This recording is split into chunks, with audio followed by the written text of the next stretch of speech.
ay wagas, pag-asa natin at lakas, pagpapala niya ay laging bumubuhos, purihin natin ang Diyos.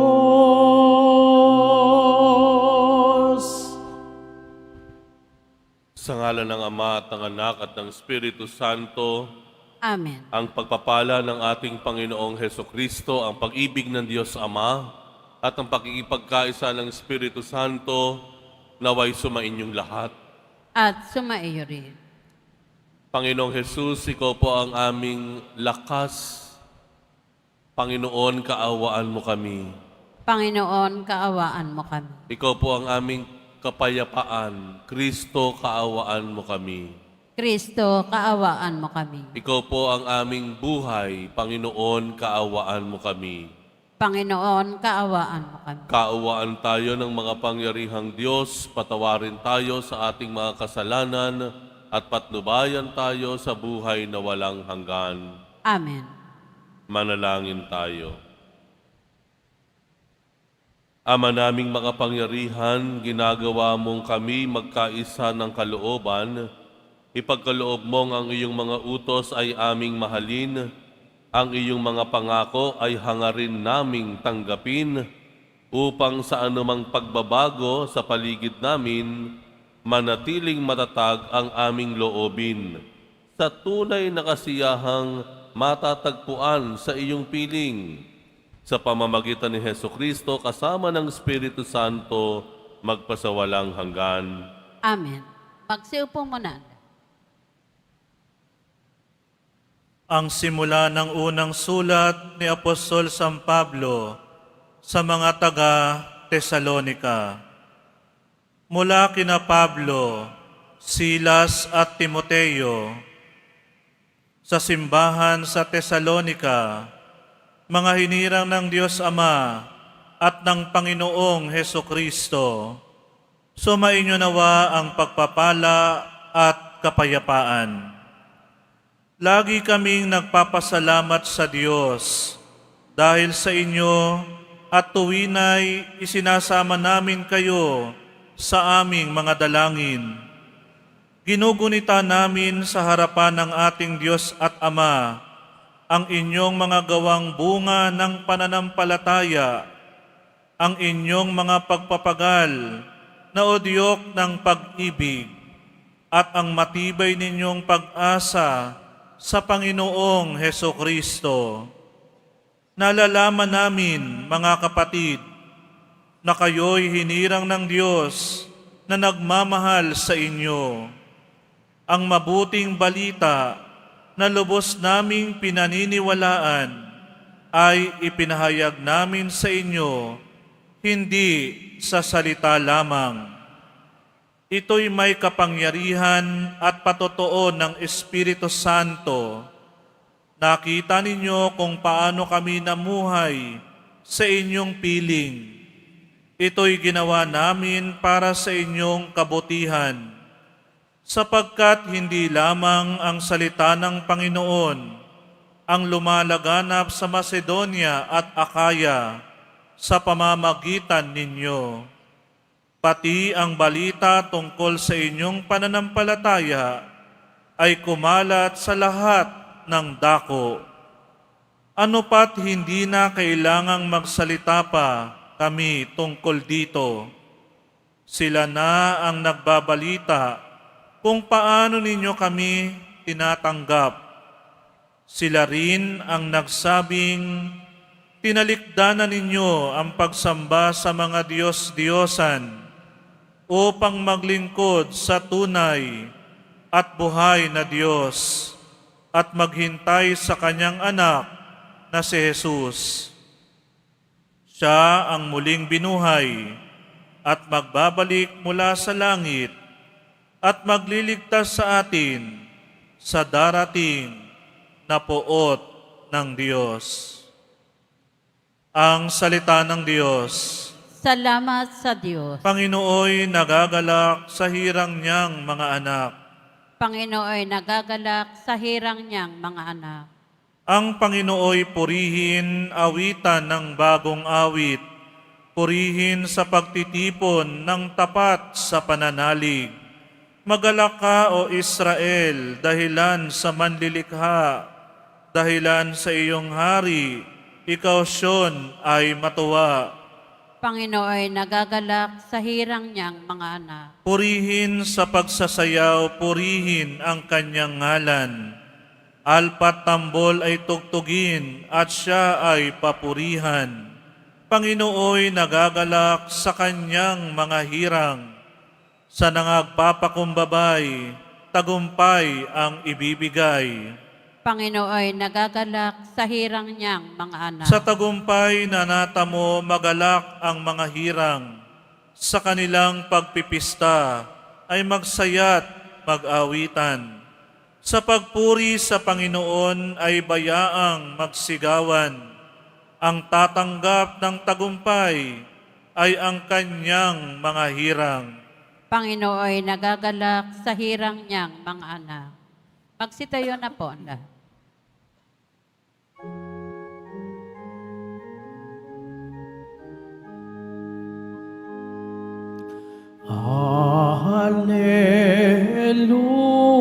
Alleluia, Alleluia, Alleluia,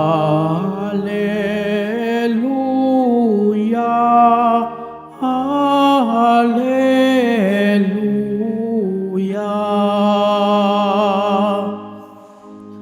Ang tinig ko'y pakikinggan ng kabilang sa aking kawan. Ako'y kanilang susundan. Alleluia, Alleluia, Alleluia, Alleluia.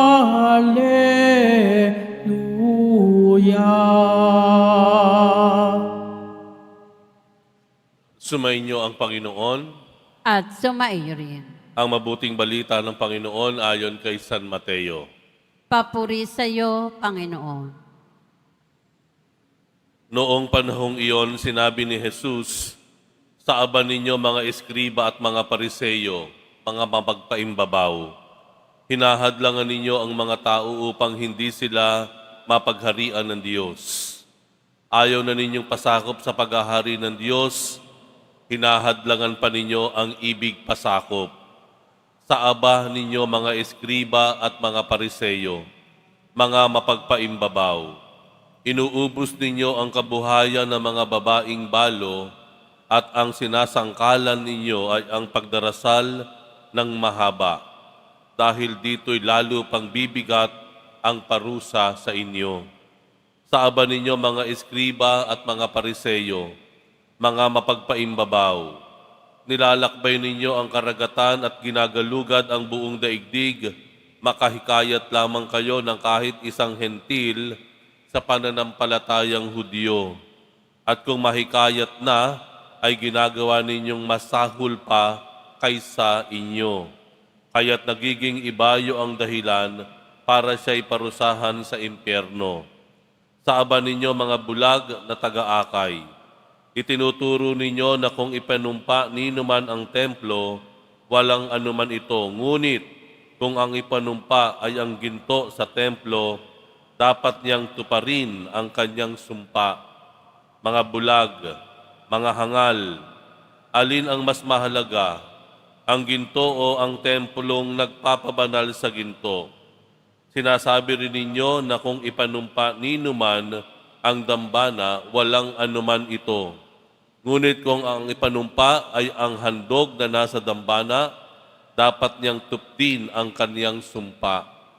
Mga bulag, alin ba ang mas mahalaga? Ang handog o ang dambanang nagpapabanal sa handog? Kaya nga, kapag ipanumpa ninuman ang dambana, ipinanunumpa niya iyon at ang lahat ng handog na naroroon. Kapag ipinanunumpa ninuman ang templo, ipinanunumpa niya iyon at ang tumatahan doon. At kapag ipinanunumpa ninuman ang langit, ipinanunumpa niya ang trono ng Diyos at ang nakaduklok doon.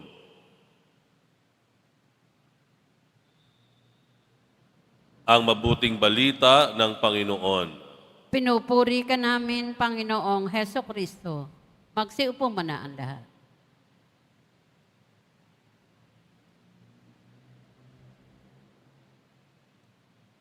Sa Ebanghelyo, ganun na lamang tinuligsa ni Jesus ang mga Pariseyo at Eskriba. Alam naman po natin ang mga Eskriba, sila ay maalam, marunong sila. Eskriba, sila yung mga nagsusulat ng mga batas ng Diyos. Alam na alam po nila ang 10 utos at ang sumunod pang mga daang-daang utos pagkatapos ng 10 utos ng Diyos. Marunong sila. Ang mga Pariseyo, ganun din po naman. Sila din po yung malapit sa Diyos. Kinikilala po sila na tagapaghatid ng mga panalangin na mamagitan sa pagitan ng Diyos at ng mga tao. Dalawang uri ng katayuan nung panahon ni Jesus na mayroong matayog na pagkakakilanlan. Very prestigious. Places of honor, positions of honor and respect. Pero tignan nyo naman po si Jesus. Kung paano sila tinuligsa. Ano yung mga salita ng Panginoon? Mga bulag. Bulag na gabay. Mga hangal. Mga kaawa-awa kayo. Ganun kabigat. Ganun ang Panginoon na tumuligsa sa mga taong mayroong matayog na reputasyon. Bakit? Dahil sa maling ginagawa nila. Sa maling ginagawa nila. Alam niyo po, yung mga eskriba po, ay yan naman po ay mga Pariseyo, mayroon silang magandang hangarin. Pero ang problema po, yung inaakala nilang mabuti, nasasapawan yung mas mabuti. Ang isang kalaban po, no, ang isang mahigpit na kalaban ng kabutihan na nanggagaling sa Diyos, yung kabutihan na inaakala ng tao. Halimbawa na lamang po. Yung mga eskriba nga Pariseyo, ano sabi? Ang haba ninyong magdasal, ipinapangalandakan ninyo, madasalin kayo, pero hinuhut-hutan ninyo yung mga tao. Isinasangkalang ninyo, magdadasal kayo, ipagdadasal, pero ang totoo, inaabuso nyo yung mga mahihirap. Hinuhut-hutan nyo yung mga balo na wala nang ang inaasahan, kinukuha pa ninyo. Okay? Kaya nga ba mabigat ang binigay ng Panginoon? Inaapin ninyo ang mahihirap para sa inyong kapakanan. Pasintabi lamang po. Hindi masama ang mahalin ng pamilya mo. Tama po? Yaan ay kalooban ng Diyos, yaan ay utos ng Diyos. Mahalin mo ang asawa mo, mahalin mo ang anak mo, mahalin mo magulang mo, mahalin mo pamilya mo. Tama po? Yun po ang kalooban ng Diyos. Gayon pa man, yung kaparehong pagmamahal sa pamilya ang nagiging dahilan para tayo ay mang-abuso ng ating kapangyarihan o ng ating kakayahan. Ano ibig kong sabihin? Abay magnanakaw ka na lang sa iyong kumpanya, mag-aabuso ka na lang sa iyong posisyon para pakaanin mo lang ang iyong pamilya. Mang-hold up ka, mangingikil ka, para pakanin mo ang iyong asawa o ang iyong mga anak na walang makain. Tama po? Ganun ang nangyayari. It's always an excuse. Pag may nahuli, wala ko kasing pagpakain sa anak ko, kaya nang hold up po ako. Nagkataon, nasaksak ko, napatay ko. Hindi po sa mata ng Diyos. Sa mata ng Diyos, hindi kailanman magiging tama ang mali sa tamang hangarin mo. Ends does not justify the means, and the means does not justify the ends. Oo, mahal mo nga ang anak mo, ang magulang mo. Mahal mo ang pamilya mo, gusto mong pakainin sila, bumili ng gamot. Pero, kailanman hindi magiging tama sa mata ng Diyos na mang-hold up ka, na mangnakaw ka, na mangikil ka, manakot ka. Kailanman hindi magiging tama iyon. Tandaan po natin, tinubos tayo ng Diyos sa matinding kasamaan ng mundo, hindi sa pagnanakaw, hindi sa aabuso ng kanyang kapangyarihan. Tinubos tayo sa matinding kaparusahan dahil sa kasalanan sa pamamagitan ng pag-aalay ng kanyang sarili. Pagbibigay ng kanyang sarili, hindi pagkabig para sa kanya. Minsan po, yung inaakala nating mabuti, kagaya ng pagmamahal sa pamilya natin, ang nagiging dahilan para gumawa tayo ng kasamaan. Kailanman hindi magiging tama ang mali kahit ito ay mayroong tamang hangarin.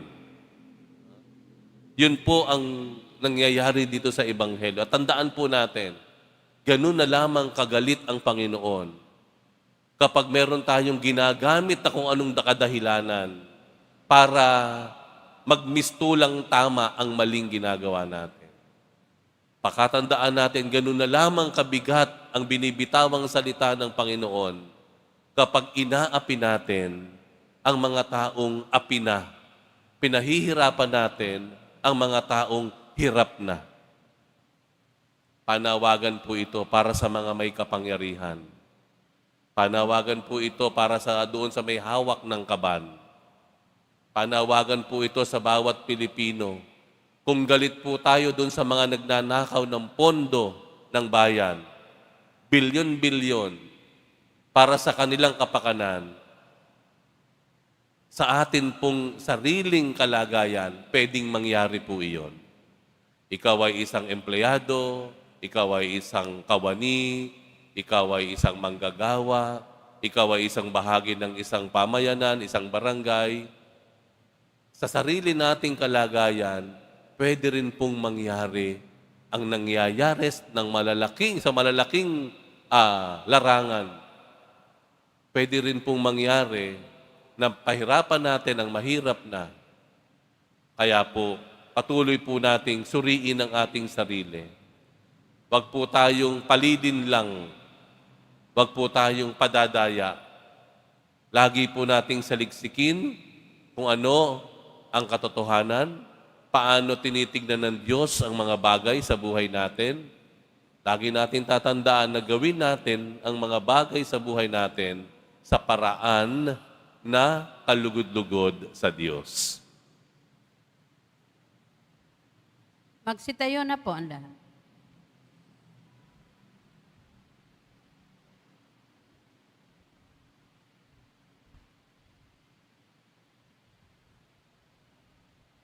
Minamahal kong mga kapatid, mulat sa aming pagiging hindi karapat-dapat, itinataas namin ang aming isip at puso sa iyo. Diyos Ama, at dinadala rin naman namin sa iyong harapan ang aming mga pangailangan. Ama sa langit, ikaw ang lahat sa amin. Ama sa langit, ikaw ang lahat sa amin. Ang simbahan, lalo na ang kanyang mga pinuno, naway isa puso ang gawaing pagpapanibago at pagbabalik loob, manalangin tayo. Ama sa langit, ikaw ang lahat sa amin. Ang mga opisyal ng gobyerno, naway magpakita ng tunay na malasakit sa katarungan, dangal at pagkakaisa, manalangin tayo.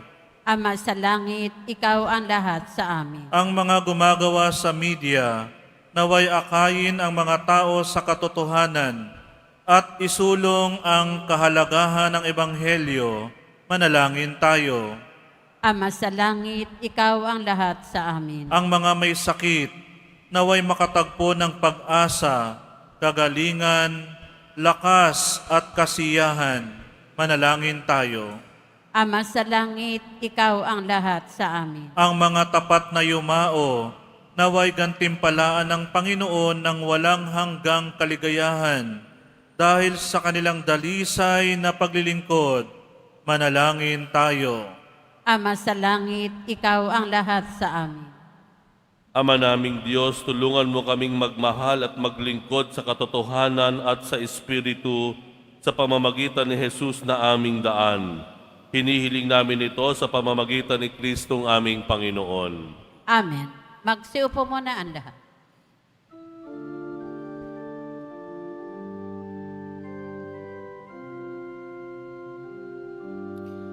Tanggapin ninyo, O Diyos naming Ama, nakayanan naming alay sa inyo. Galing din po sa inyo mga biyaya na ito, tinapay at alak mula sa aming ani. Inyo po nawa itong ikaligaya. Kung mamarapatin po sila'y inyong gawing katawan at dugo ng inyong anak, minamahal naming Jesus, minamahal naming Jesus. Tumayo na po ang lahat. Manalangin kayo mga kapatid upang ang paghahain natin ay kalugdan ng Diyos amang makapangyarihan. Tanggapin nawa ng Panginoon itong paghahain sa iyong mga kamay, sa kapurihan niya at karangalan, sa ating kapakinabangan at sa buong sambayanan niyang banal. Ama naming lumikha, pinagkamit mo kami ng iyong pagkupkop, pakundangan sa isang pampalagiang paghahandog, kaya't sa iyong sambayanan ay iyong ipagkaloob ang pagkakaisa at kapayapaang nagbubuklod, bunga ng aming mga alay na iyong ikinalulugod. Sa pamamagitan ni Hesukristo kasama ng Espiritu Santo, magpasawalang hanggan. Amen. Sumainyo ang Panginoon. At sumaiyo rin. Itaas sa Diyos ang inyong puso at diwa.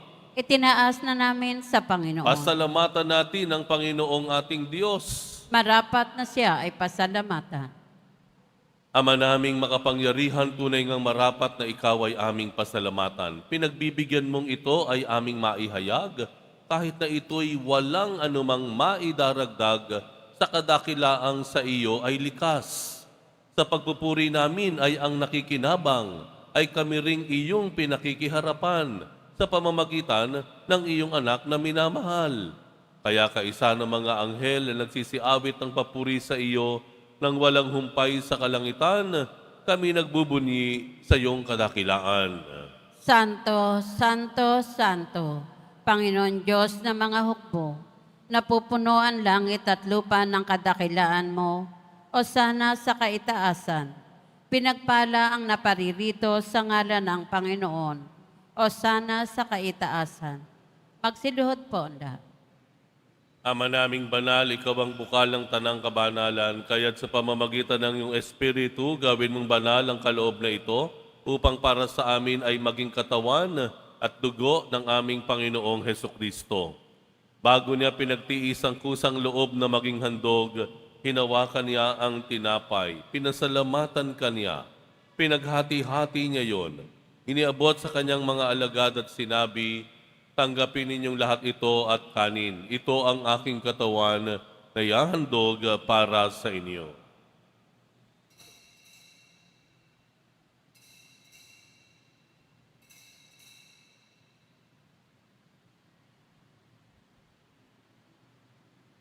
Gayon din naman nung matapos ang hapunan, hinawakan niya ang kalis, muli kaniyang pinasalamatan, iniabot niya ang kalis sa kaniyang mga alagad at sinabi, tanggapin ninyong lahat ito at inumin, ito ang kalis ng aking dugo, ng bago at walang hanggang tipan.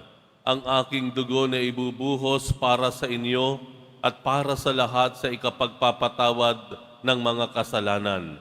Gawin ninyo ito sa pag-alala sa akin.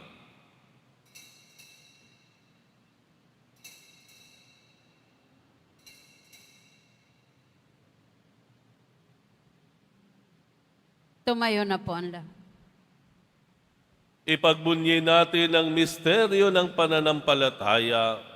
Si Kristo'y namatay, si Kristo'y nabuhay, si Kristo'y babalik sa wakas ng panahon. Ama, ginagawa namin ngayon ang pag-alala sa pagkamatay at muling pagkabuhay ng iyong anak, kaya't iniaalay namin sa iyo ang tinapay na nagbibigay buhay at ang kalis na nagkakaloob ng kaligtasan. Kami nagpapasalamat dahil kami iyong minarapat na tumayo sa harap mo para maglingkod sa iyo. Isinasamo namin kaming magsasalo-salo sa katawan at dugo ni Kristo ay mabuklod sa pagkakaisa sa pamamagitan ng Espiritu Santo. Ama, lingapin mo ang iyong simbahang laganap sa buong daigdig. Puspusin mo kami sa pag-ibig, kaisa ni Leon na aming Papa, at ni Jose na aming Arsobispo at ang Tanang Kaparian.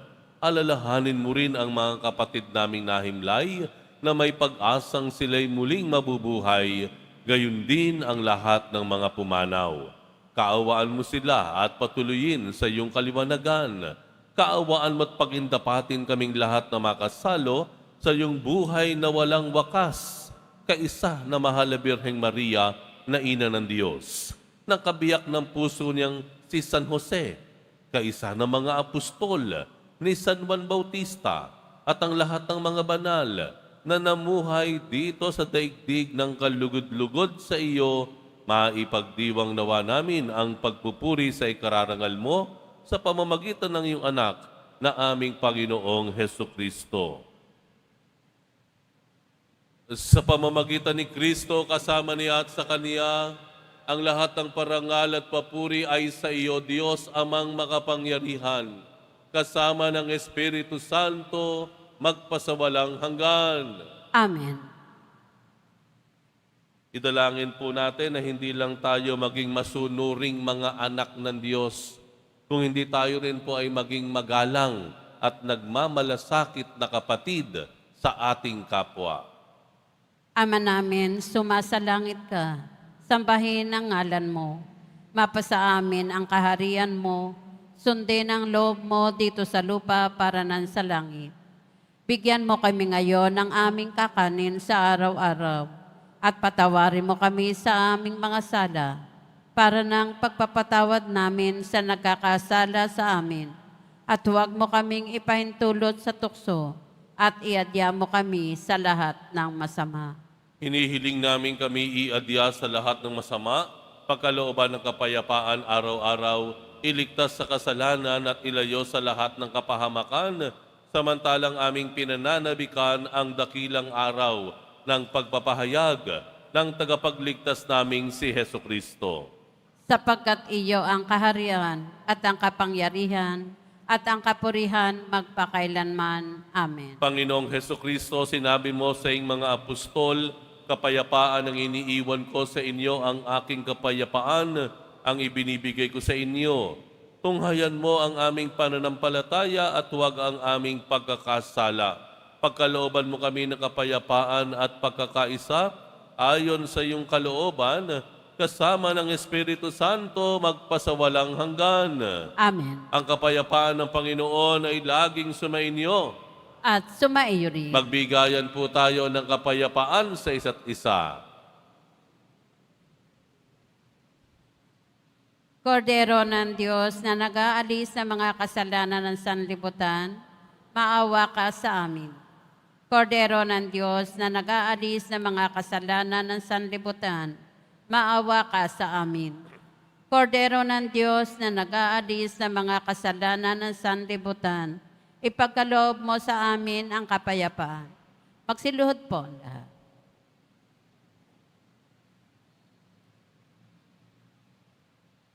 Ito ang kordero ng Diyos, itong nag-aalis ng kasalanan ng sanlibutan, mapalad ang mga inaanyayahan sa kanyang piging.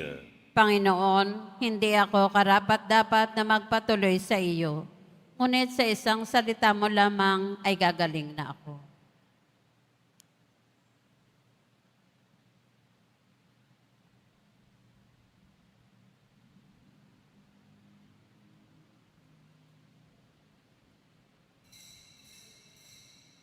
Para sa lahat ng tatanggap ng banal na komunyon, sasagot po tayo ng amen pagkasabi ng pari o ng lay minister ng katawan ni Kristo at isubo agad sa bibig bago umalis sa harapan ng pari o lay minister.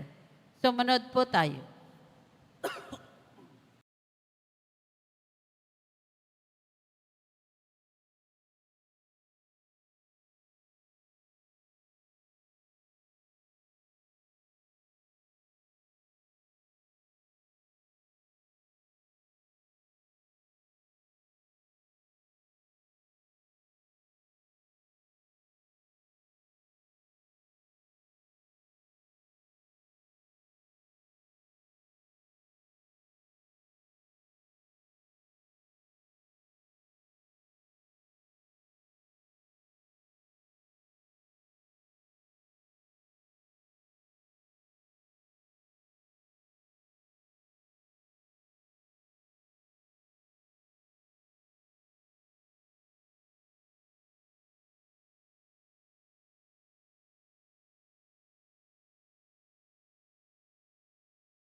Tumayo na po. Manalangin tayo. Ama naming mapagmahal, lubusin mo sa amin ang kagalingang bigay ng iyong pag-ibig na ngayoy ipinagdiriwang. At kami naway magkaroon ng ganap na kaunlaran upang sa lahat ng aming pinagkakaabalahan, ikaw ay aming mabigyang kasiyahan. Sa pamamagitan ni Hesukristo kasama ng Espiritu Santo, magpasawalang hanggan. Amen. Sumainyo ang Panginoon. At sumaiyo rin. Mahal na poong Jesus Nazareno, inihayag mo sa pamamagitan ng krus ang walang maliw na pag-ibig ng Diyos sa sangkatauhan. Pakinggan mo ang kahilingan lalo na para sa mga nangangailangan ng iyong tulong at awa. Makamtanawa namin ang iyong kasagutan na may utang na loob na tinatanaw. Basbasan din po ninyo itong mga imahen at dasalan upang lalo kaming manalangin at magtiwala. Sa pamamagitan ng bendisyon na ito, naway lalo kaming maging mapaglingkod, masunuri na tapat sa iyo na aming maluwalhating Panginoon, magpasawalang hanggan. Amen. At pagpalain kayong lahat ng makapangyarihang Diyos, Ama at Anak, at Espiritu Santo. Amen. Humayo kayong taglay ang pag-ibig at misyon ng ating poong Jesus Nazareno. Salamat sa Diyos.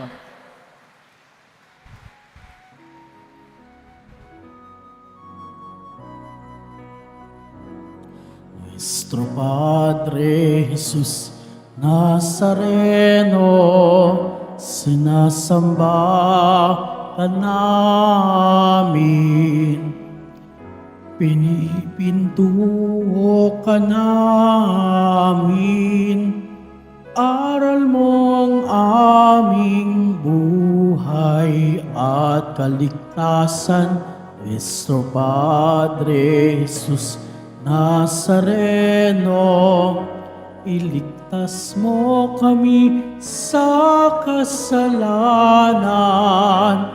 Ang krus mong kinamatayan ay sagisag ng aming kaligtasan. Nuestro Padre Jesus Nazareno, dinarangal ka namin. Nuestro Padre Jesus Nazareno, niluluwalhati ka namin. Nuestro Padre Jesus Nazareno, dinarangal ka namin. Nuestro Padre Jesus Nazareno, niluluwalhati ka namin.